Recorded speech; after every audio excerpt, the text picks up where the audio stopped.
Karma to Christ ministries आपका स्वागत करती है। आइए हम परमेश्वर के वचन पर चर्चा करें। आज का वार्तालाप का शीर्षक है शुद्ध और खतना किया हुआ।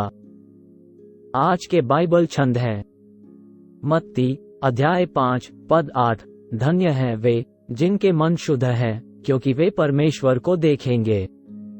तथा 1 यूहन्ना अध्याय 1 पद 7, पर यदि जैसा वह ज्योति में है वैसे ही हम भी ज्योति में चलें, तो एक दूसरे से सहभागिता रखते हैं, और उसके पुत्र यीशु का लहू हमें सब पापों से शुद्ध करता है।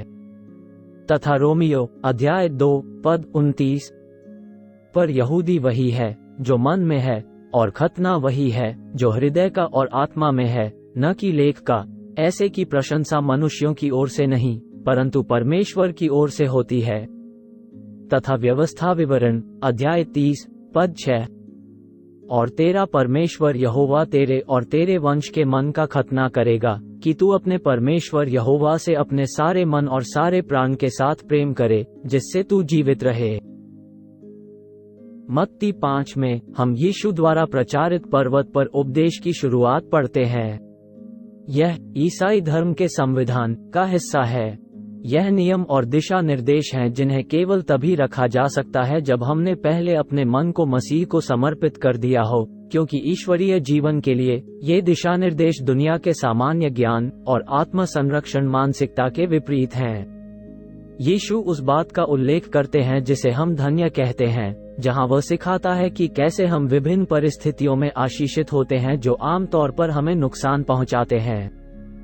यह इसलिए संभव है क्योंकि ईश्वर के बारे में हमारा ज्ञान धार्मिक गतिविधियों या परंपराओं पर आधारित नहीं है, बल्कि एक शुद्धिकरण शक्ति पर आधारित है जो हमारे दिल और दिमाग के भीतर शुरू होती है। इन बीटीट्यूड में से एक कहता है कि शुद्ध हृदय परमेश्वर को देखेगा। यह वादा हमारे मरने पर नहीं, बल्कि तब किया जाता है जब हम जीवित होते हैं। परमेश्वर झूठ नहीं बोलता, न ही अपने वचन से पीछे हटता है।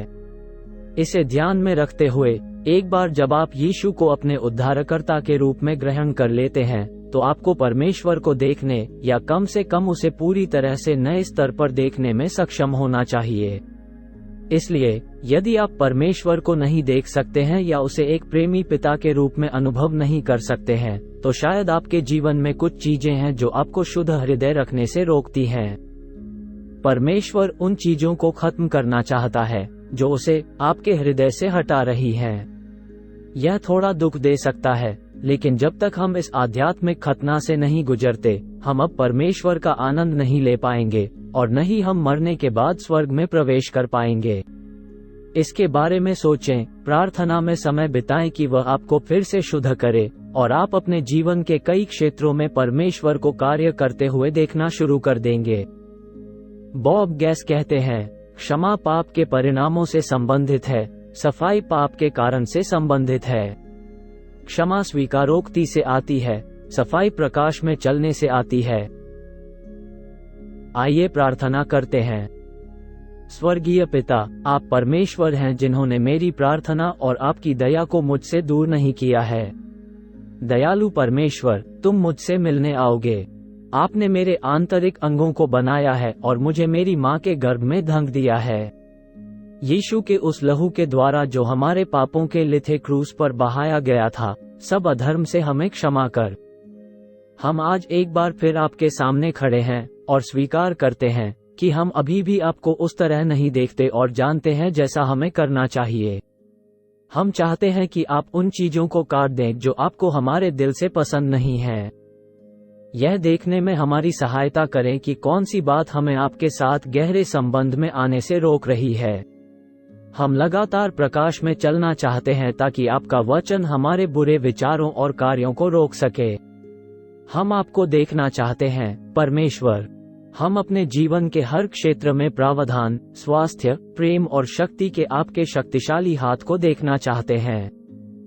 परमेश्वर, आपके साथ एक उपरमेश्वरचित और जीवंत संबंध बनाने में आज हमारी सहायता करें।